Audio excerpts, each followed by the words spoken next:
Before Rookridge, I never believed in haunted places. Raised in Philly, I was used to noise, concrete, sirens in the distance, and neighbors yelling through walls. The world made sense there, gritty, ugly sometimes, but logical. Then I lost my job in warehouse logistics, bounced around couches, and finally landed here, in a dying town too quiet for its own good. Rookridge was meant to be a reset, a calm place where I could earn a few bucks running DoorDash at night, keep my head down and figure out my next move. It wasn't much of a town. Mostly retirees, old miners, and folks who still paid with checks. A single blinking traffic light. A bowling alley that hadn't opened since 2016. And Pine Hollow Road, locals always said it with a shrug, like it was something they didn't like thinking about. I never paid it any mind. Not until that night. It was a Tuesday. The rain had just passed, leaving a thin sheet of mist crawling over the pavement. I was about to log off when a new request popped up. Single bottle of Cabernet Sauvignon, prepaid, pickup from Maple Gas General, delivery to an address on Pine Hollow. The timestamp read 10:36 p.m. Maple Gas was half convenience store, half antique. The guy behind the counter, Mark, maybe mid-40s with a permanently tired look, scanned the order and narrowed his eyes when he saw the destination. "You delivering this to Pine Hollow Road?" he asked. "Yeah. Something wrong?" He rubbed his jaw. "That place has been, well, empty. For years." I gave a polite chuckle, not thinking much of it. "Maybe someone moved in." He didn't laugh back. The GPS took me 10 miles out, past the last real neighborhood, where the trees started getting closer together and the air felt heavier. Asphalt gave way to gravel, gravel turned to dirt. My headlights barely pierced the black ahead. Finally, I reached the end of the road. The mailbox was rusted, the name barely legible, Wilson. The house beyond it stood like a relic. 2 stories of sagging wood, slanted windows, and chipped gray paint that had once been white. One porch light flickered faintly above the door. I left the engine running and stepped out, wine bottle in hand. The porch creaked under my boots. I was about to knock when the door creaked open on its own. A man stood there, tall, gaunt. His face was half hidden by the shadows inside. "1 second," he muttered. "Forgot my ID." Then he turned and disappeared into the black hallway without another word. I waited. And that's when I saw the light. Behind the house, just beyond the tree line, something was moving.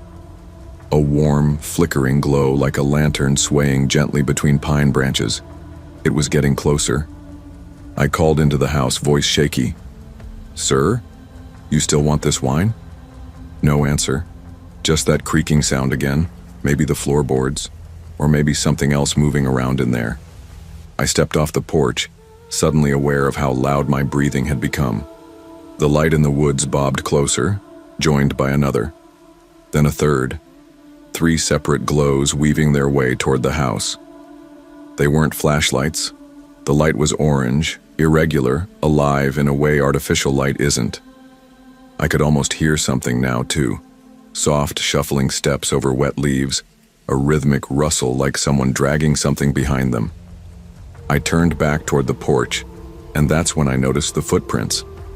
In the fresh mud beside the steps, heading from the woods toward the back of the house. At least 3 different sets, not boots, bare feet, wide, flat, and deep, like someone had been running hard and fast. My stomach dropped. I dropped the wine. I ran. The gravel slipped under my feet as I reached the car, heart pounding, keys already in my hand. I yanked the door open and threw myself inside, slamming it shut just as the porch light flickered out completely. I turned the car around, tires spitting dirt, and floored it down the driveway. That's when I saw it. Just beyond the trees, to the right of the road, someone was standing there. They were tall, unmoving, and holding a lantern. They didn't chase me, didn't wave, just stood there, watching. I couldn't breathe until I was back on pavement, well into the safety of the town limits. Back at Maple Gas, I burst through the door like I was being followed. Mark looked up from a worn magazine and frowned. "You all right?" I told him everything. The man. The lights, the footprints, the figure with the lantern. My hands shook the whole time. He went quiet. Finally said, "Wilson Place burned down in '78. Whole family inside except the youngest girl. She was 8. House was a ruin last time I saw it. Still got no power." "But I saw the porch light on," I said. He didn't answer that. Just rubbed the back of his neck like he was trying to work something out. "People used to say they saw lights up there," he muttered. "Lanterns in the woods. We always figured it was kids messing around, or hunters. But there were stories, the kind you grow up ignoring." I pulled out my phone to show him the delivery order. It was gone. No record. No history. I checked my email. Nothing. That night, I drove home with the windows up and the doors locked. I live in an apartment above a bar downtown. Not fancy, but there's always someone awake. That night, I was glad for the noise. At 3:07 a.m., I checked the Ring camera on my front door. The footage was glitchy, static. Then one frame, just one, showed a blurred figure at the edge of the camera's range, tall, holding something that glowed. The next day, I skipped work. I drove back toward Pine Hollow in the daylight, just to prove to myself it was all in my head. But the turnoff was blocked. Fallen tree, maybe storm damage. The mailbox was still there. Rusted. Wilson. I walked partway up the road on foot. No tire tracks. No sign anyone had been there for years. The house wasn't even visible anymore. Just thick woods and silence. When I got back into town, I went to the records office, told them I was thinking about moving near Pine Hollow, and asked about the property. The woman behind the desk raised an eyebrow, but pulled up the file. "Wilson House," she said. "Burned in October '78. No one's lived there since. Property is technically abandoned. Taxes stopped getting paid back in 1990. I pressed further. "Any survivors?" "Just the youngest girl. Name was Emily. Moved away after. Nobody around here's heard from her since." I don't know what I expected. Closure, maybe. Proof it was all a dream. But it wasn't. That night, I got another DoorDash request. Same item, same time, different address. My building. I didn't accept it. I don't work nights anymore. Took a job stocking shelves at the grocery store. It doesn't pay as well, but I sleep better. Or I used to. Sometimes I still see lights in the trees from my bedroom window. Flickering, moving. I don't answer calls from unknown numbers. I don't go near Pine Hollow. And I've never gone back to Maple Gas. People say ghosts are spirits trapped in one place. I don't think that's true. I think some things wait. Not to be seen, not to scare. They wait for a door to open. For someone to accept the invite. Sometimes evil doesn't chase you. It waits for you to walk through the wrong door, answer the wrong call, or knock on the wrong house. Curiosity might not kill you, but it could open a door that was meant to stay closed. In places like Rook Ridge, the past doesn't stay buried. And sometimes you're not just delivering a package, you're delivering yourself. I wasn't running from anything when I moved to Cold Pine Hollow. I wasn't haunted, heartbroken, or broke. I just needed less. Less traffic, less noise, less people. I'd been living in Spokane for 7 years, working night shifts in circulation at the public library. It paid the bills, but I'd gotten tired of fluorescent lights, sirens echoing through alleys, and the quiet hum of life happening elsewhere. I wanted trees, space, quiet. So I took a transfer to the Cold Pine Public Library, population 900 and change. Not even a stoplight in the whole town. I found a fixer-upper just east of town on Birchwell Street, near the old lumber yard. A squat little house with peeling paint, creaky floorboards, and just enough charm to convince me it could be home. I figured I'd spend the winter inside fixing it up and the summer reading on the porch. For a while, things were simple. I kept a routine. Library from 9 to 5:30, groceries on Tuesdays, phone calls with my sister on Sundays. I didn't make friends, but in a town that small, people nod when they pass you, and that's enough to feel known. October came fast. On the 12th, a Thursday, the sky was already that soft blue-gray that tells you the sun's not coming back out. I remember checking the time as I pulled into the driveway, 6:40 p.m. I'd taken the long way home, through the wooded back roads, just to enjoy the quiet. That's when I saw the tire tracks, fresh, wet from the rain, cutting into the gravel of my driveway at a sharp angle. Not mine. I stared at them for longer than I should have, half waiting for someone to wave from a truck up the road. Nothing. The street was empty, silent except for the slow patter of drizzle on the roof of my car. I got out, boots crunching on wet gravel, and stood still for a minute, just listening. No wind, no birds, not even the rustle of a branch. I told myself someone probably used my driveway to turn around. It's not like Cold Pine has GPS-perfect streets. Happens all the time. Still, that sinking feeling stuck in my gut, the kind that logic doesn't quite talk you out of. By 7:15, I was on the couch with a bowl of leftover chili, wrapped in a quilt, watching Rear Window on DVD. It's one of those movies that always feels right in October. Cozy suspense, harmless peeking. That's when I heard it. A knock. Just one. Not loud, not rushed, not friendly. I paused the movie, waited. Nothing. Walked to the door and opened it. Nobody. The street was as still as before.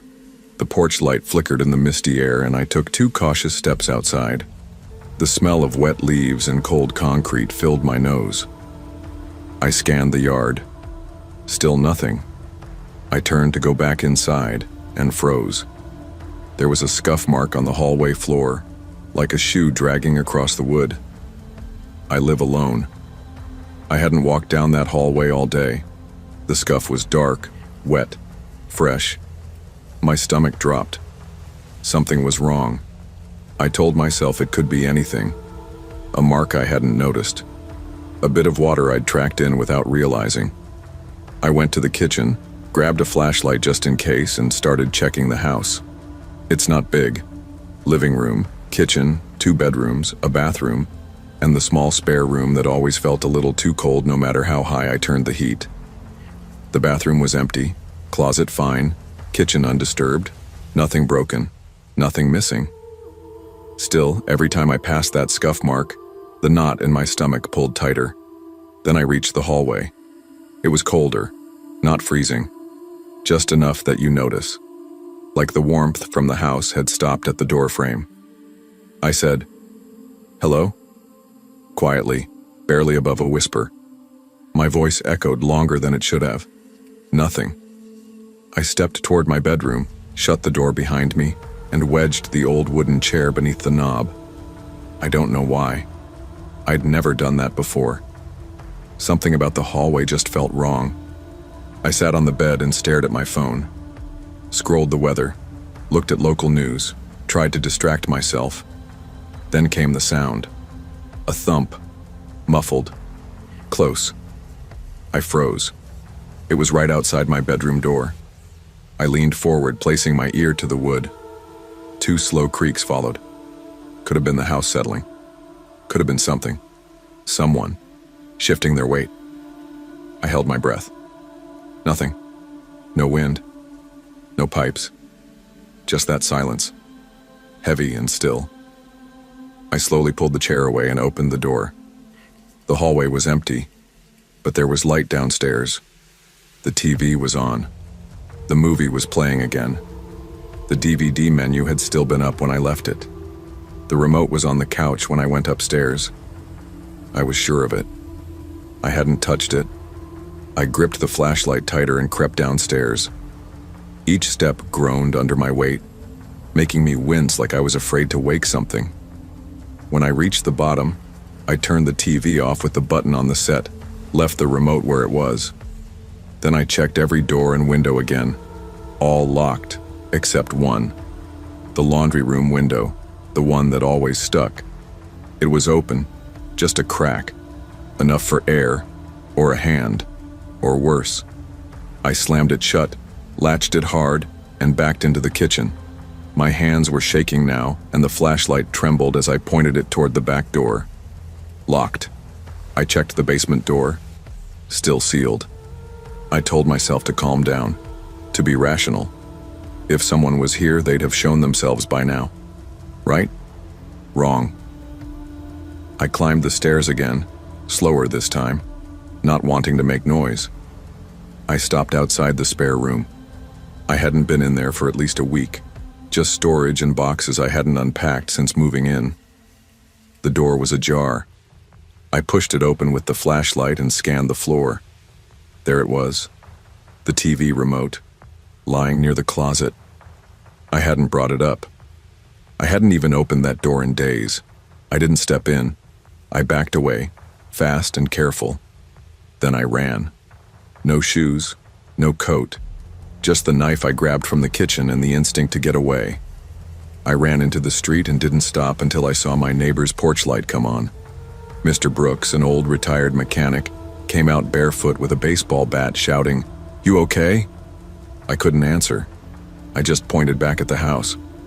Someone's in there. The police showed up 10 minutes later. I sat on Mr. Brooks's porch wrapped in a blanket his wife gave me. I was shaking so hard my teeth ached. 2 officers went inside while a third stayed with me. I gave my statement, or tried to. Told them about the knock, the scuff, the open window, the remote. They didn't find anyone inside. But they did find muddy footprints, from the backyard to the laundry room window. And inside the bedroom closet, they found smudged, greasy fingerprints along the inside of the door, like someone had been holding it shut from the inside. I didn't go back in. The officer said it looked like whoever broke in might have assumed I wasn't home. They could have snuck in, realized I hadn't left, and just waited. Waited for me to fall asleep. Maybe that knock was just to test if I was gone. Maybe they panicked when I didn't answer fast enough. But that didn't explain the remote. Or the spare room. I stayed with a coworker that night. Slept on her couch with every light on and the front door double locked. I didn't go back to Birchwell Street until daylight, and even then, I didn't go inside alone. A week later, I listed the house. Sold it under value just to be done with it. Signed the paperwork and never looked back. Even now, in my new place across town, I check every window. I don't watch movies late at night.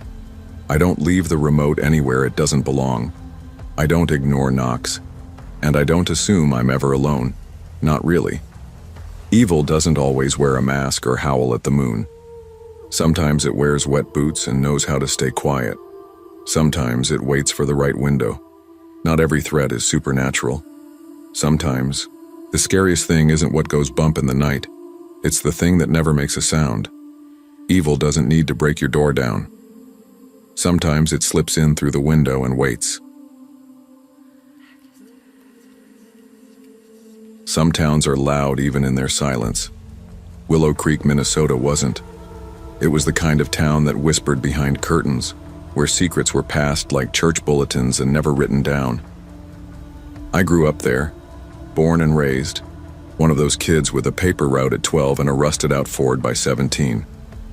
Everybody knew everybody, which meant nobody ever really got away with anything. Or so I used to believe. It was the winter of '89, and I was a senior at Willow Creek High.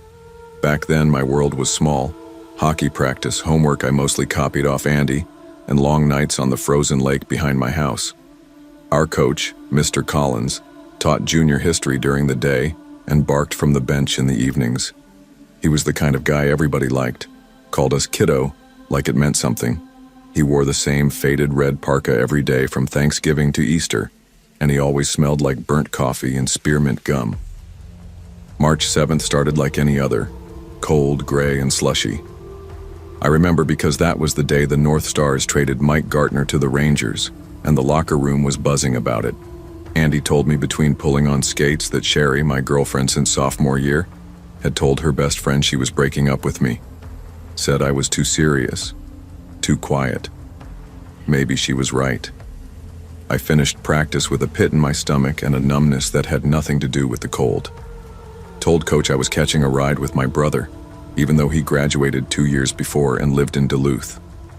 I just needed to walk, to think, to be alone in the way only the woods around Willow Creek allowed. I headed out through the back trail near Madeline Point, a wooded ridge overlooking the lake. The snow was melting into a thick, slushy mess, and the air smelled like thawing leaves and wood smoke. I remember checking my watch, 4:40.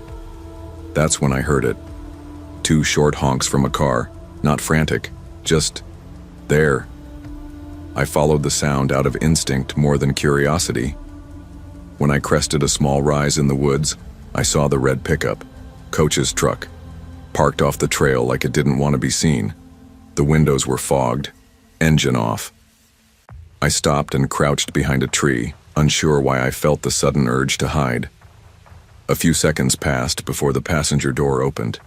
A girl stumbled out. It was Maria Lang. Maria was a sophomore. She ran track and was always scribbling in some spiral notebook between classes. Bright, kind, and invisible to most of the upperclassmen, except for the ones like me who still remembered what it was like to sit quietly at the edge of a cafeteria table. She looked wrong. Her steps were uneven, her balance off.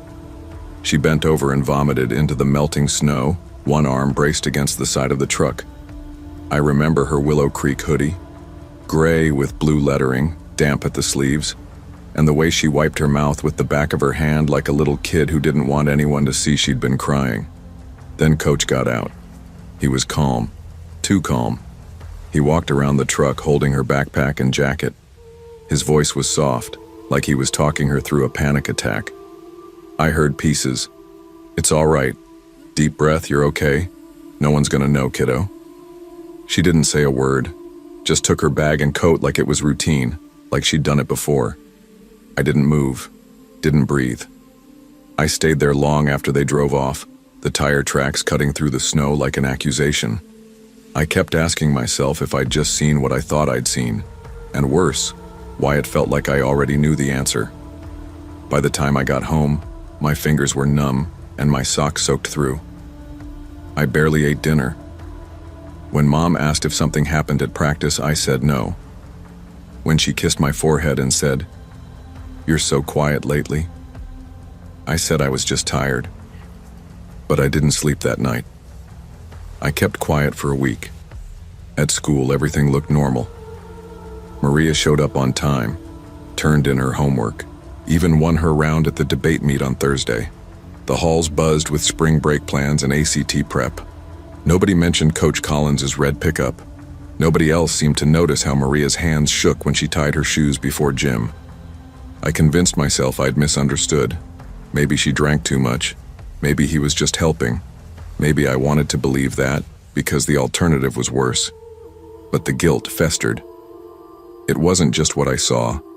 It was the way no one saw it but me, and how easy it was for everyone else to ignore something they hadn't been forced to witness. I couldn't carry it anymore. That Sunday night, I told my mom. I said everything. About the walk, the woods, Maria, the truck. Her face changed halfway through. She didn't interrupt. Just sat there with her cup of tea going cold. "I'll talk to her parents," she said finally. No emotion, just a tired promise. 2 days later, Maria stopped coming to school. The morning announcements didn't mention her name. No note from the office, just absence. Coach still showed up, still whistled through practice, still called us kiddo with that same half smile. No one said a word. 3 weeks later, she died. It was a single-car accident off Route 12. Sheriff said she likely swerved to avoid black ice. Hit a tree head-on. She was gone before paramedics got there. Her funeral packed the church, closed casket. Her father broke down twice during the service, and the choir sang "Abide with Me," like that was going to make it better. Nobody talked about what happened in the woods. Nobody brought up what I saw. It was like Maria had been erased and replaced with the memory the town preferred. Coach didn't come. He took a leave of absence. Stress, they said. 2 months later, he moved out of state. I left Willow Creek the day I turned 18. Didn't say goodbye to anyone. Didn't go to prom. Just packed my things and drove until the town's name disappeared from the rearview mirror. Now, decades later, I live 3 states away, have a wife and a daughter who just turned 16. And still, sometimes I search Maria's name online late at night. Nothing ever changes. The police report calls it an accident. No charges were filed. Her obituary lists her as a bright light in our school community. I've never told my wife. I don't know how. What would I even say? That I saw something, tried to stop it, and failed? The worst part isn't what happened. It's how fast everyone let it go. How silence wrapped itself around that truth and buried it in the cold Minnesota soil. I see her sometimes, in the face of my daughter's friends. In the quiet way some girls shrink from adults they once trusted. I see how easy it is to miss it, to pretend, to move on. But I remember. I always will. The scariest truths don't hide in shadows. They stand in daylight, wrapped in respectability and routine. Evil doesn't always scream. It whispers. And when we choose silence over discomfort, we become part of the lie. Because knowing the truth means nothing if you don't speak it. You grow up in a place like Meadowford, and the quiet starts to feel like a second skin. It's nestled against the Rockies, the kind of town where the wind whistles harder than any highway traffic, and everyone knows which mailbox you dented back in high school. My mom worked the town library for 30 years. My dad was a mechanic with the same oil-stained cap for half his life. I've lived here since I was born, and most days I thought I'd die here too. Meadowford doesn't change, and the people don't want it to. We like things the way they've always been. Slow, safe, familiar. But there are lines in this town that nobody crosses. One of them is Marrow Street, past the old mill, and deep into the west edge of town where the streetlights flicker and die and folks pretend the road doesn't exist. They don't talk about it. Nobody warns you outright, but they train you in quiet ways. My parents used to double-check our locks before bed if someone even mentioned Marrow. The police took their time responding to calls out that way. Everyone had a Marrow story, strange lights, odd smells, missing pets. But no one ever finished their sentence when you asked for details. Just a grim look and a change of subject. I never had a reason to go there. Not until that winter night. I was working 2 jobs after college didn't pan out. Daytime at the front desk of a dentist's office, nighttime slinging hash at Lottie's diner. The night it happened, I'd worked a double. We had a busted fryer and a new hire who couldn't tell medium rare from roadkill, so I ended up staying late to close. Snow had started falling around 7, but by midnight it was a sheet of white. I scraped off my windshield, climbed into my beater Civic, and cursed when the low fuel light blinked on. Only one station in town stayed open after 10, Gordo's Fuel, just off Marrow Street. I sat there in the parking lot of Lottie's for a minute debating. I could risk running out of gas or break the one rule everyone seemed to respect. Eventually, fatigue and frostbite made the decision for me. The drive was short but tense. Each street I passed felt like crossing some invisible barrier. The snow seemed thicker on this side of town. The street signs were bent or broken, the houses sunken behind chain-link fences and heavy drapes.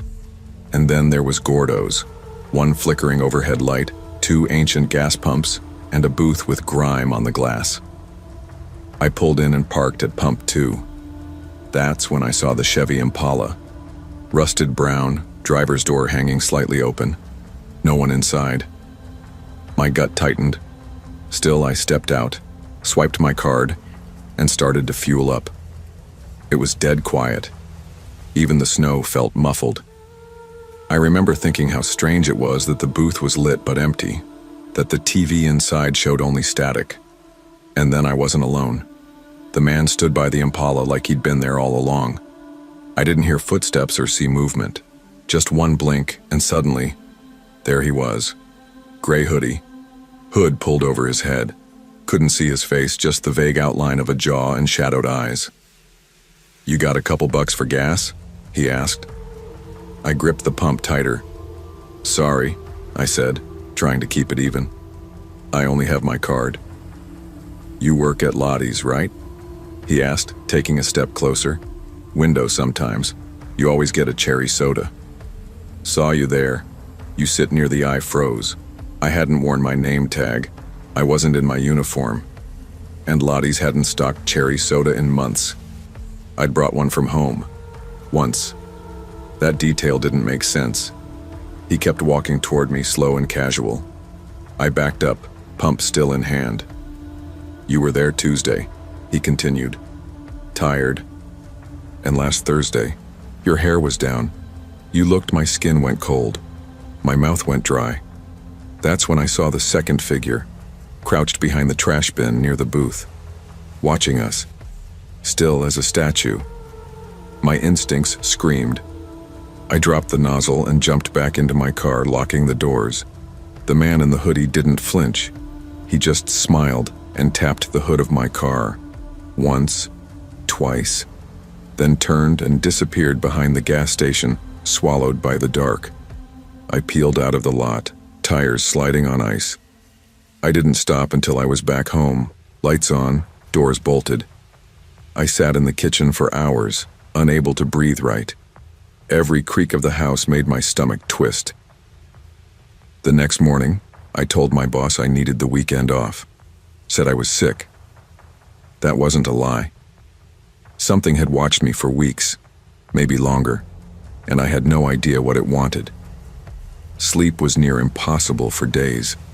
I kept checking the windows, jumping at every car that passed. I even drove to Gordo's in the daytime to make sure it was still there, half expecting to find it gone. But there it was, quiet, crumbling, forgotten. When I told Lottie what happened, she went pale. I'd have called a tow before I stopped there at night. "Gordo's been bad news for years," she said. I asked her if she recognized the man from my description. She didn't. But she did say something strange. "We haven't had cherry soda in stock since October." I blinked. "You sure?" "Zara," she said, "you brought one from home that one night. Sat near the window, alone." She remembered, which meant he really had been watching me. From where? I went to the police station next. Officer Triggs, one of the few decent ones in town, took my statement. "Yeah, we've had a couple complaints about that area," he said, scratching his head. "Trespassers, squatters, a few break-ins, but never anything like this." Mostly when I asked about the Impala, he said it matched a vehicle reported stolen last month. Then he said something that chilled me more than the snow ever had. "Zara, we don't patrol Marrow Street after 10 p.m. unless it's life or death. You did the right thing leaving." I nodded, but inside I didn't feel like I had escaped anything. I felt like I'd been marked. That night, I found a folded paper under my windshield wiper.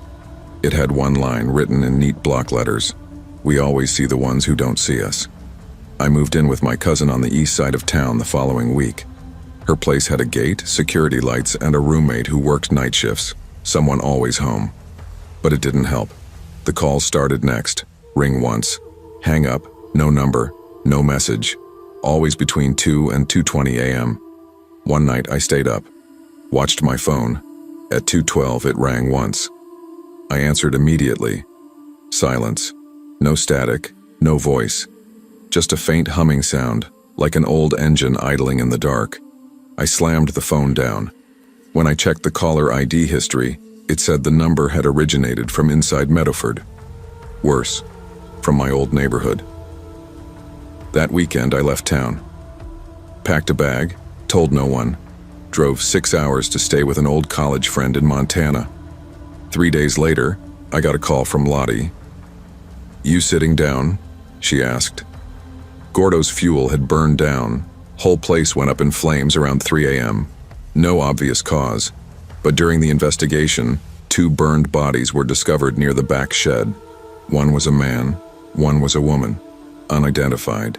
No wallets, no ID. The only surviving detail, an empty cherry soda can found inside the booth. I never went back to Meadowford. I mailed my resignation to Lottie, sold my Civic for cheap, and started over in Billings. Took a desk job, found a therapist, tried to live like it hadn't happened. But even now, some things never changed. I kept a full tank of gas at all times. I never drove unfamiliar roads at night. And I never answered calls after 2 a.m. I don't know what was waiting on Marrow Street. I don't know if it was just people or something worse. All I know is that once you look too closely at the dark in a place like Meadowford, the dark starts looking back. And it never forgets your face. Never ignore instinct. When something feels wrong, it usually is. There are places in this world where danger doesn't wear a mask. It waits patiently, learns your habits, and strikes when you're too tired to fight back. Not every threat is loud. Some tap quietly on your hood and smile. This happened in 1985 in a dusty little town called Red Rock Hollow, Kentucky. Population? Around 600 on a good day. Blink and you'll miss it on the state map. But I lived there, grew up in it. And one September, everything we knew about each other started to unravel, one letter at a time. I was 15 that year, a skinny kid with too much hair and too little patience, counting the days until I could leave Red Rock Hollow behind. I lived with my mom, Beverly, and my stepdad Thomas in a ranch house that always smelled like smoke and something fried. Mom ran the town's post office, small place, 3 windows, 1 sorting room, and I helped her out on weekends for pocket money. That Saturday, September 14th, started like any other. Warm morning sun, cicadas buzzing, the kind of lazy air that made even the dogs sleep through it. I was in the back sorting packages when I heard the front door slam open and someone's voice crack like glass. "This ain't funny, Beverly." It was Mrs. Hoffman, hair in curlers, face flushed, holding an envelope like it had bitten her. She slapped it on the counter. "I know you didn't write it," she said, shaking. But who the hell would? The letter was typed. Clean, precise. No return address, just her name in neat black letters. Inside was a single page detailing her late husband's gambling debts, names of his poker buddies, how much he owed each of them. He'd died 2 years ago in his sleep heart attack. Everyone thought he was a good man.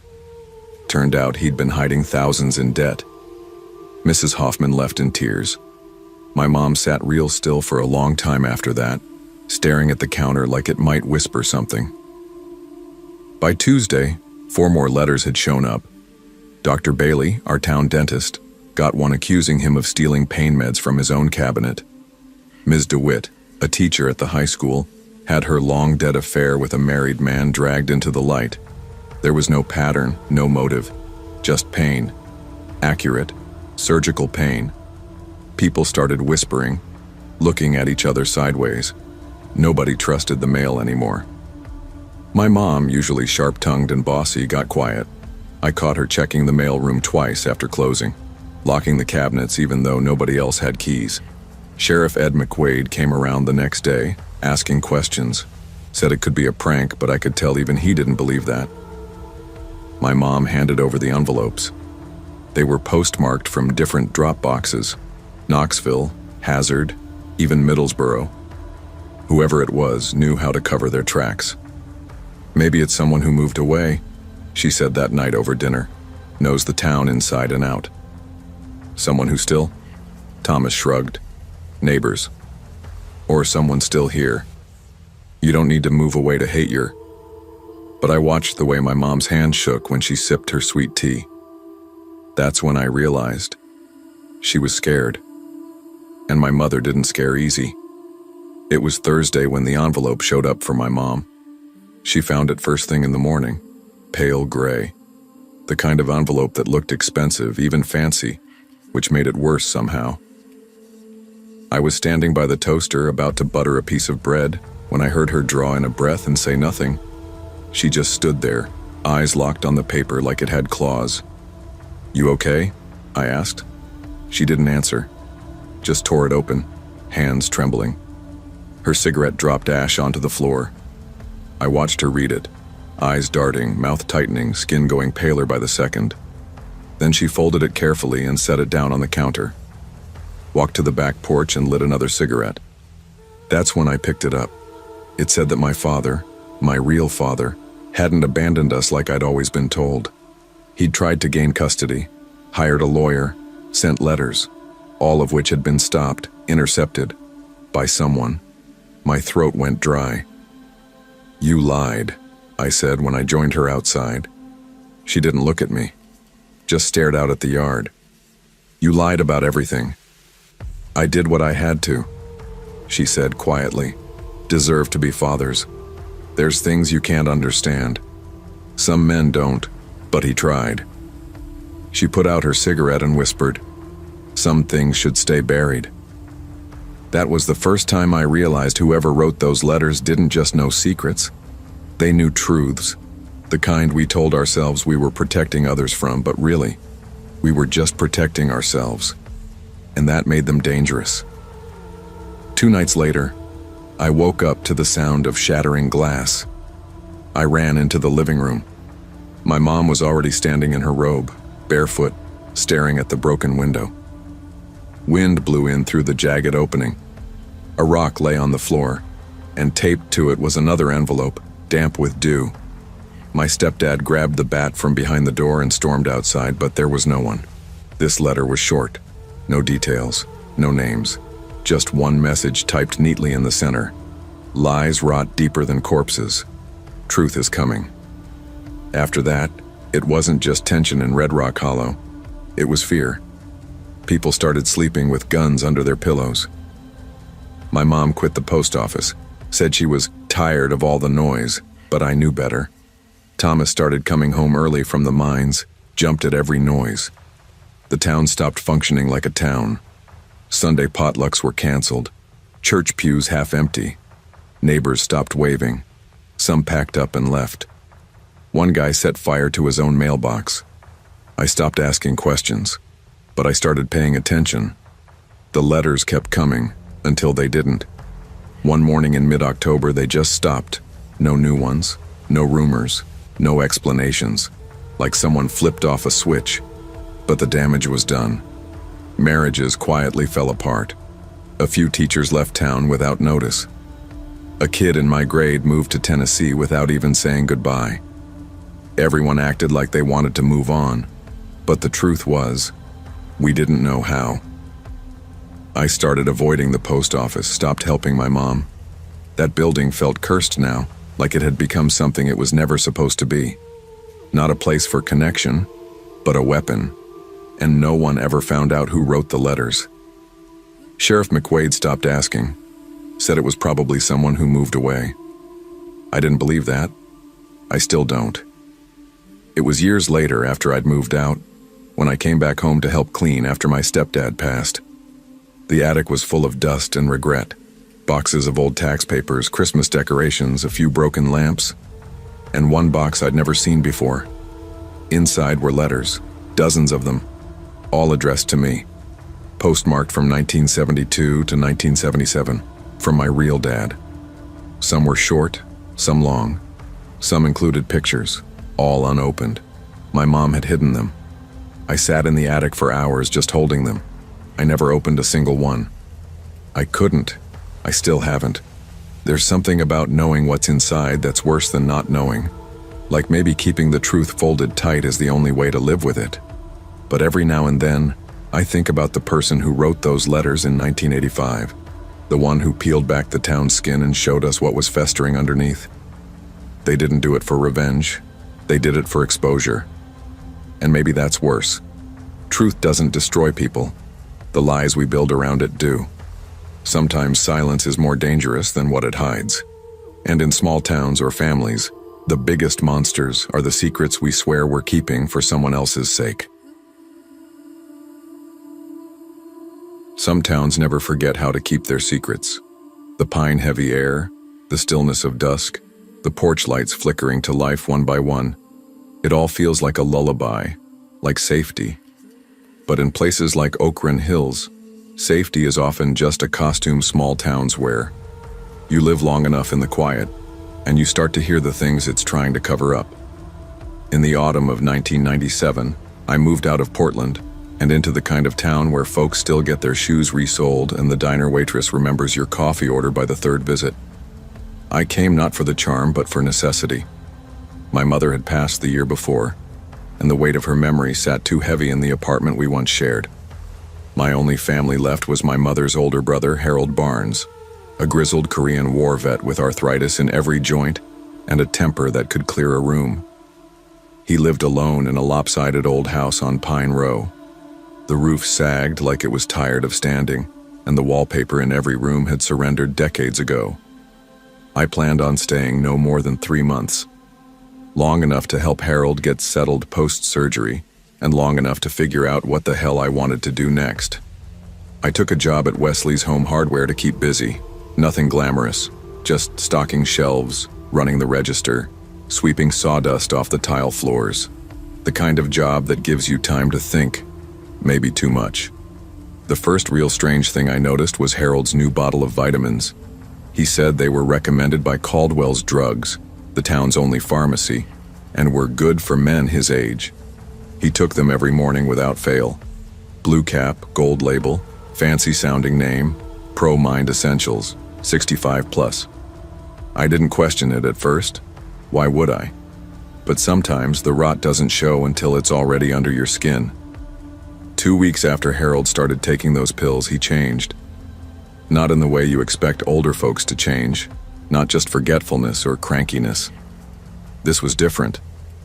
One day he couldn't find his keys.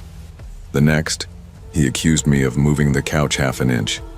He started keeping his bedroom door locked, nailed his windows shut from the inside, and muttered about them whispering through the walls. I chalked it up to isolation, age, maybe a little post-surgical delirium. But something about it felt off. Harold had always been sharp, even mean, a tough bastard who never missed a beat. Now he jumped at shadows and stared too long at ceilings like they were talking back.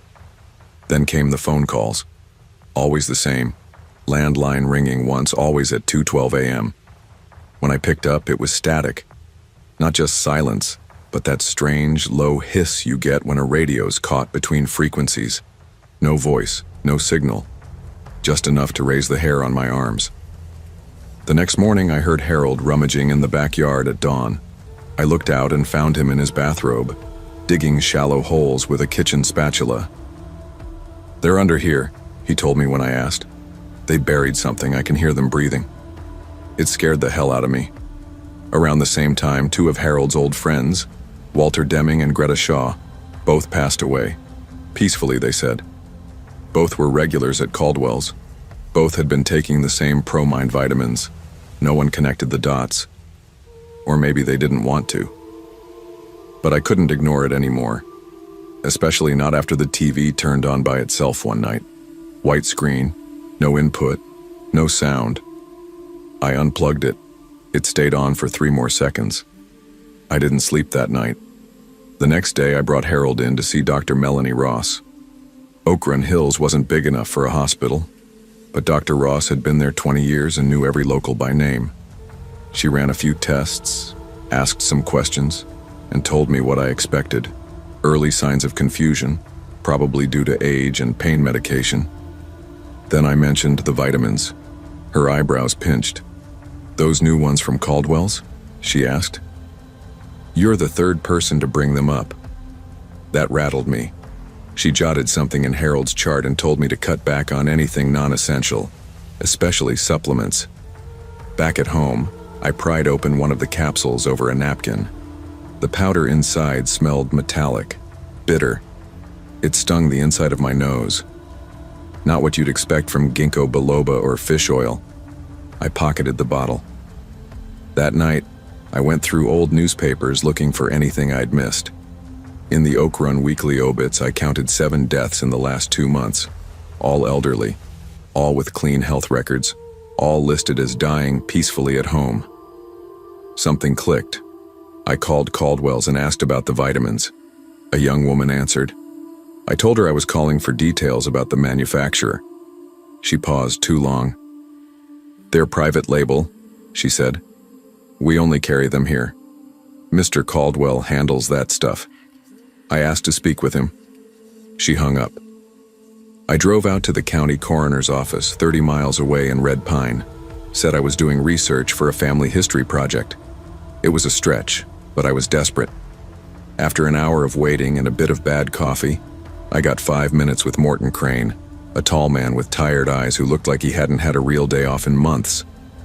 I asked about Greta Shaw and Walter Deming. At first, he deflected, but when I mentioned the vitamins, his shoulders sagged like a balloon losing air. "You're not the first to ask," he said. "You didn't hear it from me, but we found trace levels of a compound called silbatrine in both of them, pulled from clinical trials in '95, messed with the brain. Hallucinations, memory collapse, cardiac shutdown. Then how the hell? Shouldn't be in circulation. Someone's making it, or found an old stockpile." He slid me a printed sheet. Toxicology results. The word silbatrine was underlined. This stuff isn't supposed to exist. I didn't go home right away. I sat in the parking lot with the windows down and the papers in my lap, trying to wrap my head around it. If Mr. Caldwell was behind this, if he was selling these pills and pushing them on seniors, how many people had already died? How many were next? I made an anonymous call to the sheriff's office, told them everything, sent the documents, mentioned the pharmacy's billing department and the possible forged signatures I found in Harold's insurance files. Within 24 hours, Mr. Lenford Caldwell was in custody. Turns out he'd been targeting elderly customers without family close by, encouraging them to sign over power of attorney for medical emergencies. He'd slipped silbatrine into those blue capsules and filed life insurance claims when they passed, all with forged documents and fake signatures. The deaths had looked clean. The pills were never tested. Until now. Harold never went back to normal. He stopped the vitamins, yes, and the worst of the hallucinations faded, but something inside him stayed brittle, like something had cracked and didn't know how to heal. He'd sit by the front window most evenings, staring past the streetlights, muttering, "Always come back. They find new doors." I left Okran Hill 6 months later, took a job in Eugene, new town, new life. But sometimes I still get a call late at night. One ring. No number. No voicemail. Just that familiar silence on the other end of the line. I throw out every free vitamin sample I get in the mail, because the scariest part of what Caldwell did is knowing he was probably not the only one. Evil doesn't always come with a mask or a weapon. Sometimes it comes in a bottle labeled wellness, sold by someone you've known your whole life. Always ask questions, especially when the answers are too quiet. There's something about abandoned snow that feels louder than silence, a white hush so complete it makes your thoughts echo. Vale Hollow, Idaho, is built into that hush, a small town of fewer than 3,000 people, hemmed in by forests and long cold winters. I arrived there in January 2023, after everything ended. My job, a relationship, and the life I thought I had figured out. I rented a craftsman-style house on Birch Loop Drive, 2 bedrooms, stained glass windows, an old fireplace, and good bones, according to the landlord, a retired teacher named Mrs. Drennan who lived across the street. My neighbors were pine trees. My company was remote work and coffee. The only noise came when the snow fell heavy enough to bend the branches low. Then the snowstorm came, lasting days. I didn't leave the house for 3 days straight, but that window of isolation cracked when I saw them, footprints in the snow, leading from the tree line toward my bedroom window. No exit trail. That's when I realized something had come to look at me while I slept. I never imagined renting a house where the first clue of danger was delicate tracks in fresh snow. I was standing in my kitchen on a work call when I noticed them, muddy boot prints, deep and unbroken, cutting through the white yard toward my bedroom window. No footprints away, just a quiet approach from the woods. I stared at them, breath shallow, unable to think how someone could cross yards so flawlessly and not leave a return path. I snapped pictures with my phone and called the non-emergency line, trying to keep myself calm. The operator said someone would be out to check. That night, I laid awake in bed, listening to the house groan beneath the cold, every creak and sigh sounding like movement in the dark. I slept on and off, waking each time I thought I heard steps outside. Morning came. The prints had multiplied. Same pattern. Stopped directly at the back window near the fireplace. I played the scene in my mind over and over. Someone standing there, watching me as I slept. Fear spiraled in my chest. I texted Deputy Collis from my window, asking him to come take a look. He showed up around evening, boots crunching in the yard. He frowned at the prints. "Probably a hunter passing through," he offered, "but snow can play tricks." He didn't take notes, didn't seem convinced, just advised I lock everything. I locked every window, shoved chairs under all doorknobs. I lay awake, staring at the ceiling, wondering if the footsteps would come again tonight. The third morning passed with no new prints, which felt almost worse, a temporary reprieve followed by the inevitability that they'd return. I did the rounds of the house, back patio, side yard, front steps, all clear. Then I sat in the den, sunlight drifting through frost-streaked windows, and wondered, how long before they got in? That night, around 7:30 p.m., I noticed the bedroom window was unlocked. I swear I locked it myself. Cold fingers ran down my spine. I pulled it closed and checked the lock again before going to bed.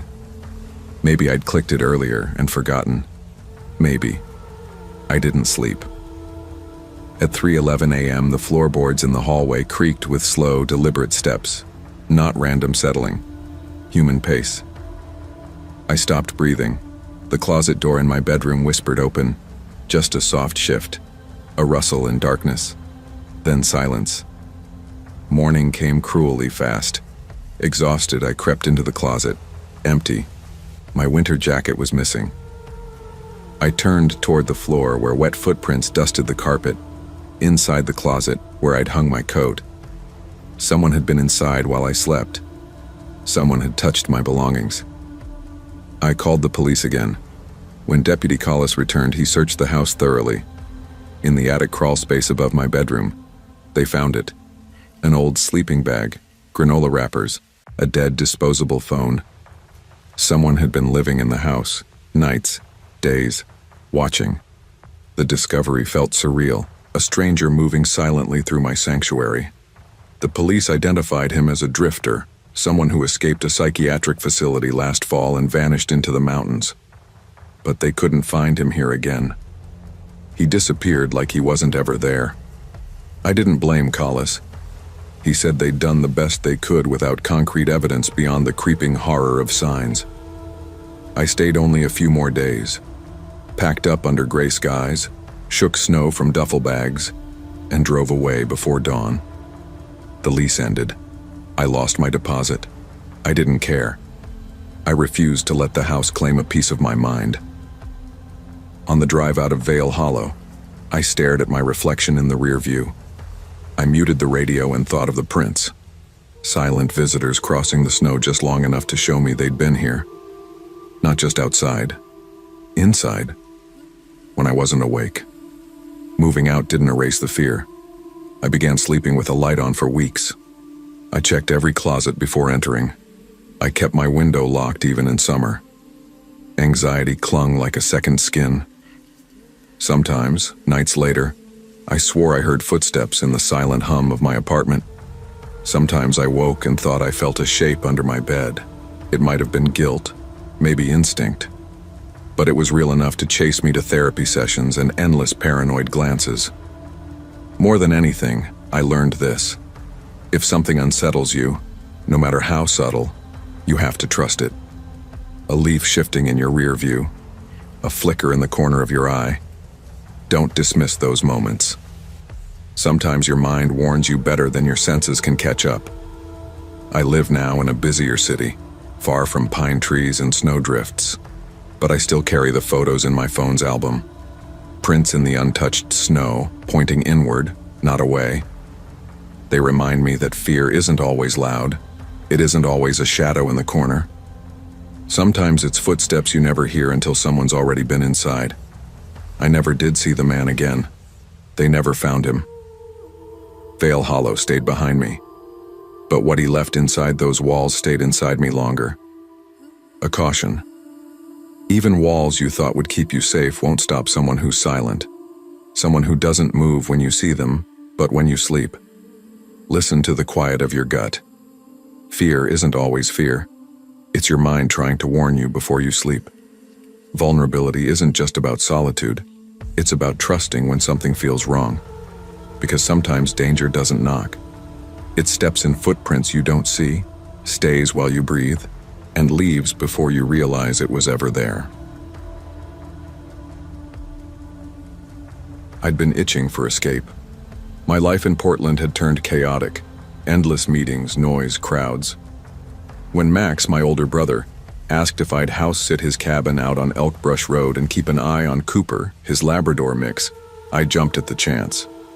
Max's place was 10 miles outside Alder Ferry, a scattered town of just over 1,000 souls, nestled amid dense pines and wildlife trails.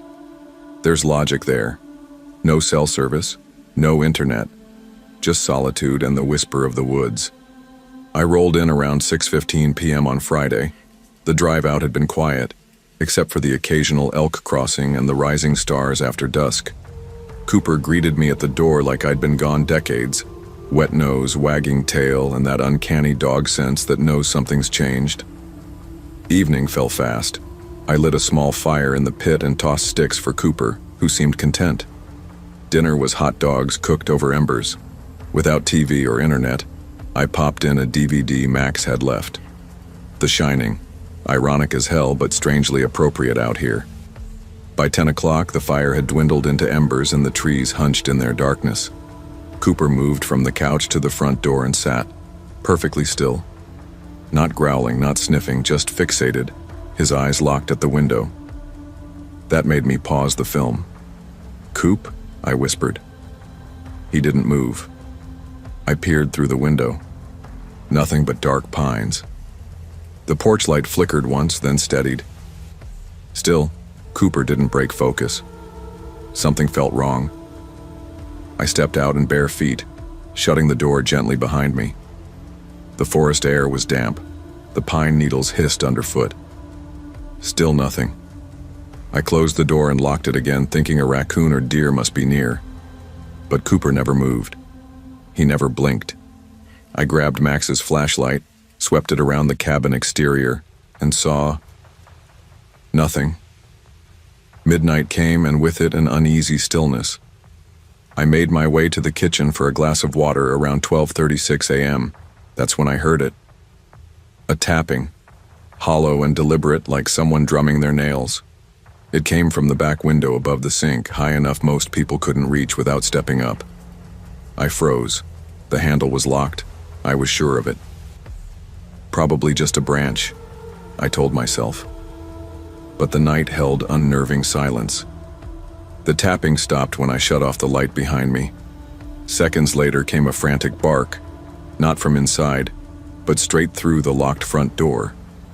Cooper's barking shredded the silence. I whipped around. The front door stood open, dead-bolted moments before. The screen laid inside. My heart hammered. I shouted Cooper's name, and he bolted through the darkness outside. I grabbed a fire poker and the flashlight. Barefoot, terrified, I chased after him. The beam bounced through crooked trees. Branches cracked overhead. No dog, no movement. Just dense night. 10 minutes passed. 20. Then, a bark pierced the air from high on the ridge. Cooper emerged from shadow between trees, shaking, eyes wide, not running straight to me, scooting close, scared. We stumbled back to the cabin. I barred the door again, shoved a dresser in front, locked windows, hearts pounding. Cooper paced. I sat in the doorway holding his leash, watching the forest warp beyond the porch light. I didn't sleep. He didn't sleep either. The cabin echoed with silence. First light seeped into the interior around 5 a.m. My limbs felt stiff, mind muddled. I grabbed my phone, but there was no signal out here. I packed a duffel, locked the cabin as best I could, and drove back to Alder Ferry in a daze. I visited the ranger station near the Tall Pine Preserve entrance. I told him what happened. Cooper's behavior, the tapping, the open door. He frowned. "Cabin 12's been broken into twice this year," he said slowly. "Both times nothing stolen. Doors left open. One camper reported feeling like someone inside the house when he returned later." My stomach nodded. He added, "The frame. Back window? Some folks noticed scratches, long, fine marks like fingernails." On the ranger's voice dropped. "Take. Just stories.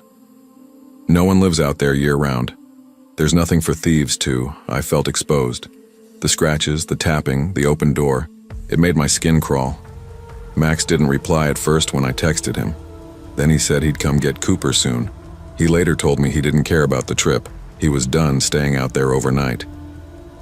A few weeks later, Max sold Cabin 12. The realtor said the sale was quick, a local buyer paying cash.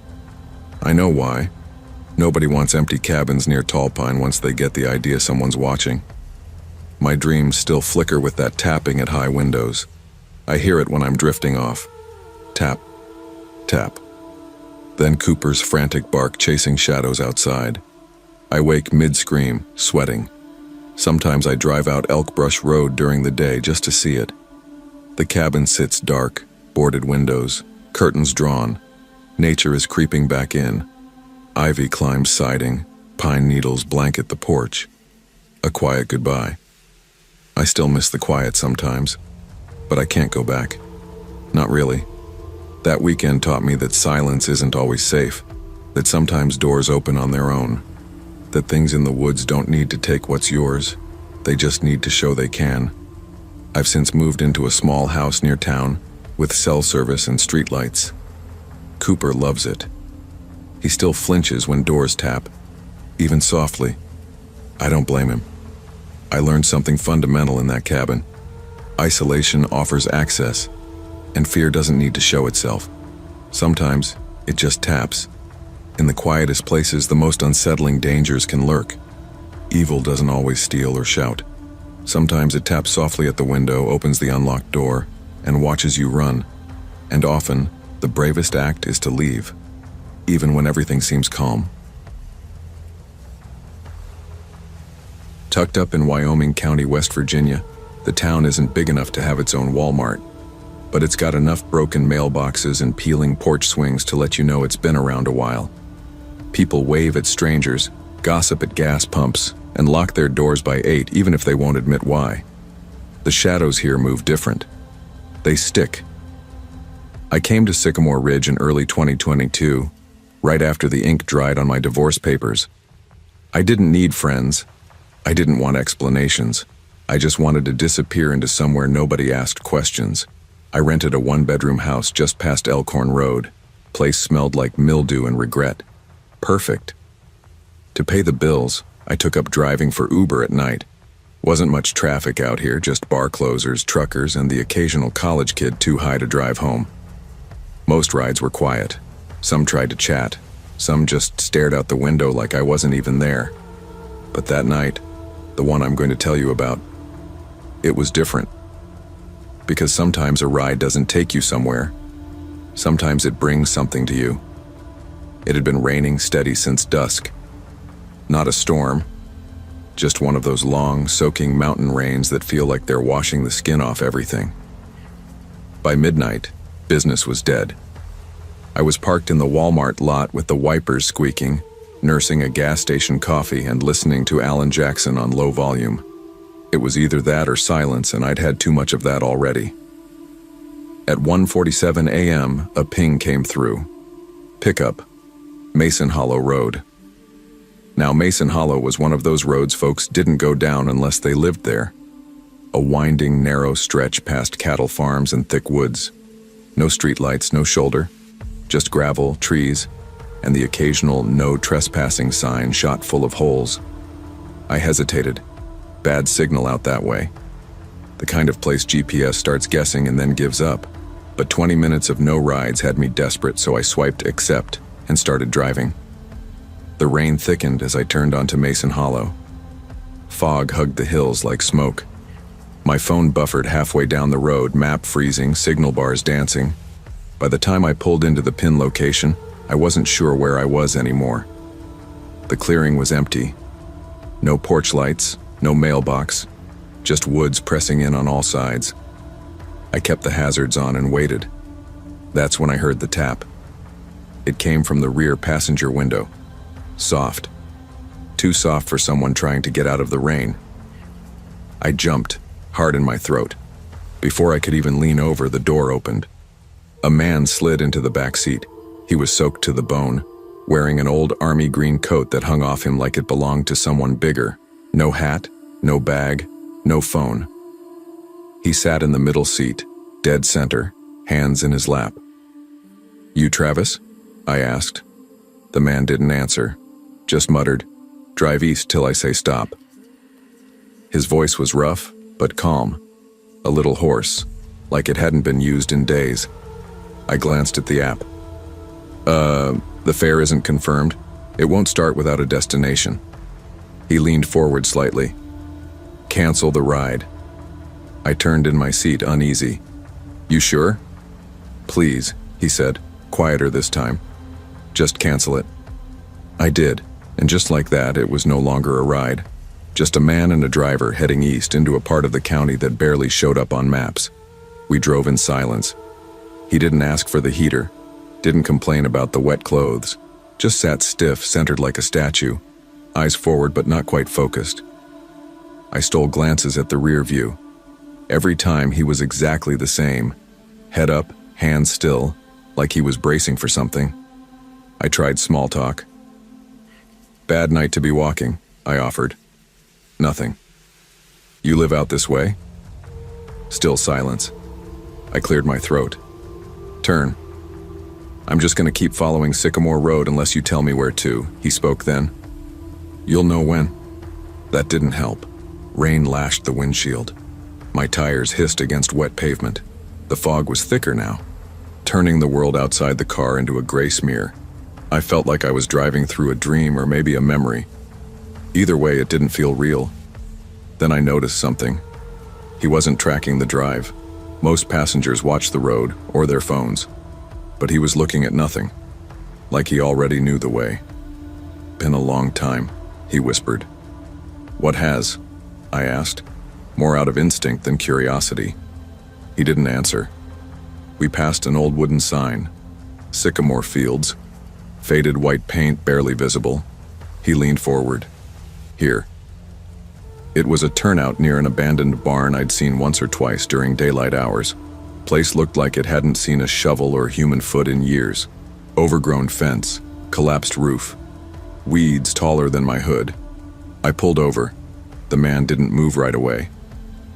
Then he opened the door slowly, stepped into the rain, and stood beside the car, just staring at the barn. "You be careful," he said without turning. "Not everything that leaves here stays gone." And then he walked off into the trees behind the barn. I watched until I couldn't see him anymore. I drove back slower than I'd ever driven before. I checked the back seat at every stoplight, my mirror every 10 seconds. I kept thinking I'd see him again, sitting right where he was, quiet and soaked, asking me to drive just a little farther. The next few nights, I avoided Mason Hollow, didn't pick up any more late-night rides. I told myself it was the weather, the roads, but it was him. 3 days later, I stopped at the corner cafe for coffee and overheard 2 deputies talking. A local boy, Travis Keene, had gone missing from Mason Hollow, 17, last seen Thursday night around 2 a.m. My heart froze. That was the night I picked up that passenger, and that was the name on the Uber request, Travis Keene. But the man I picked up wasn't a teenager. He was 30, maybe 40, same name, different face. I showed the deputies the app screenshot, the canceled ride. They took it seriously, asked questions, took down my statement, then nothing. No follow-up, no return call, and no sign of Travis. A month later, I drove back to that barn in daylight. I don't know why. Maybe I thought I'd find a clue.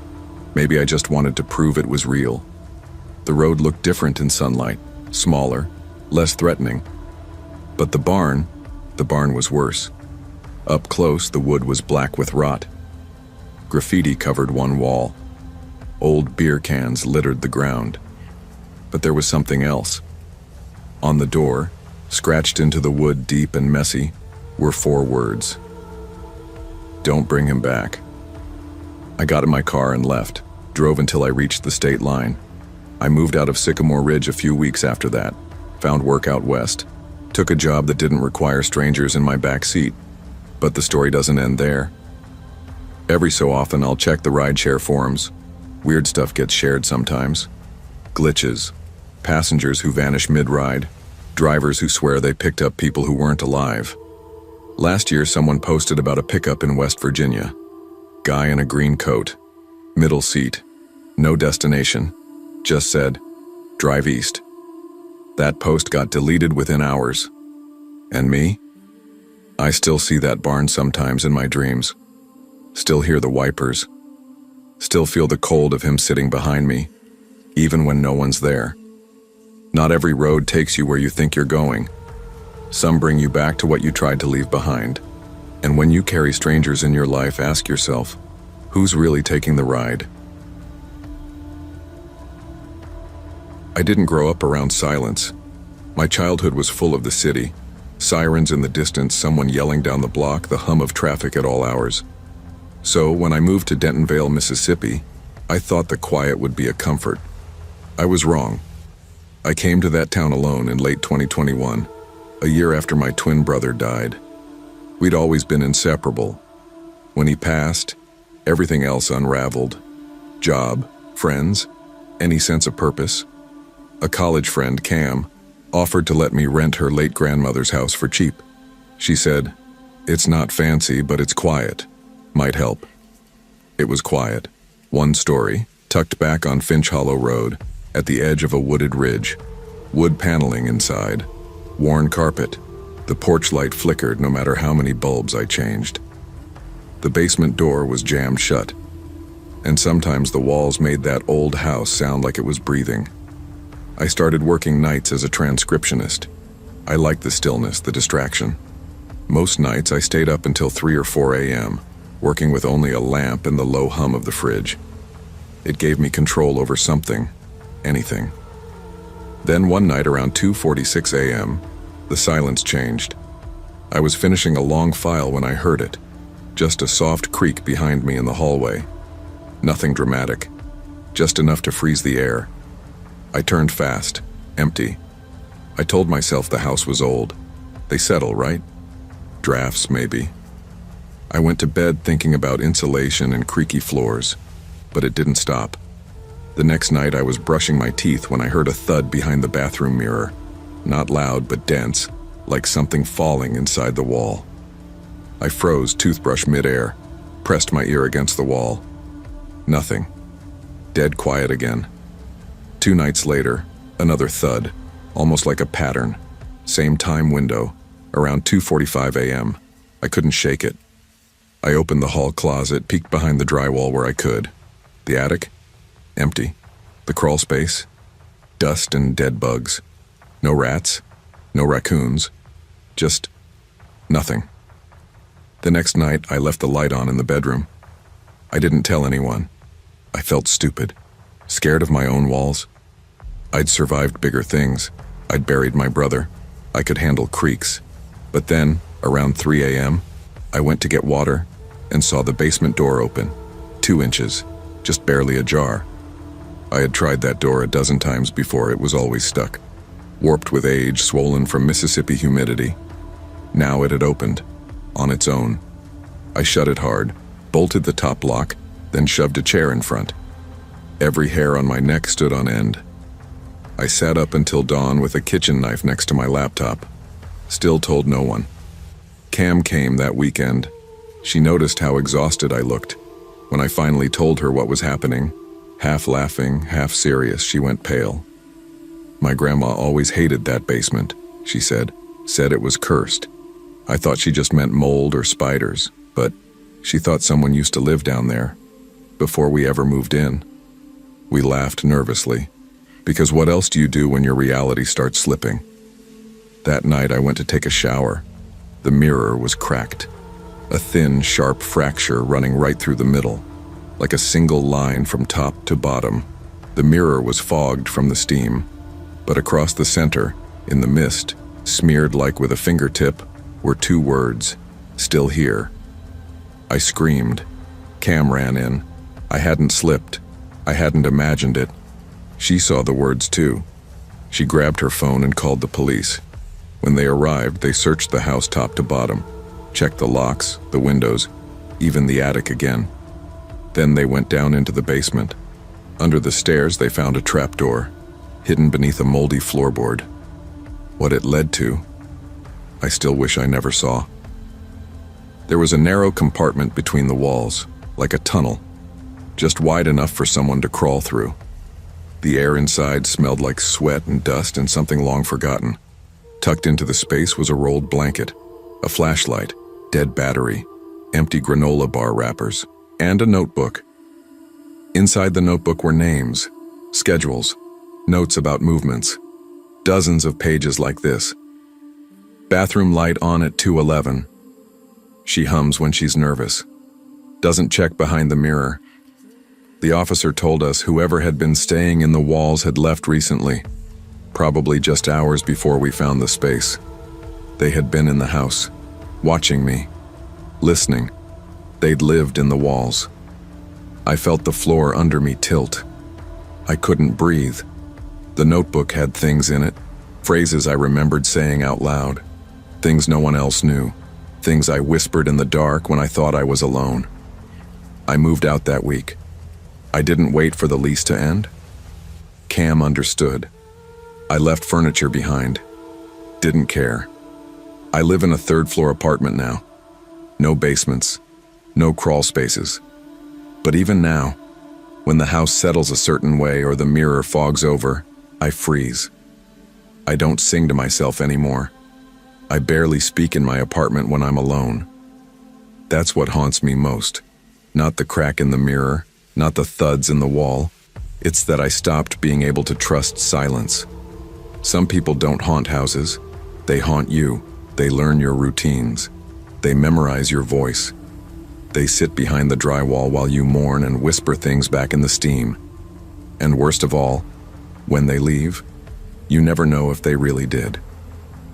When something feels wrong in your home, don't dismiss it. Trust your instincts even when they make you feel crazy. It's better to be wrong than to live side by side with danger you refuse to see. Because silence doesn't always mean safety. And sometimes the scariest things don't knock. They wait.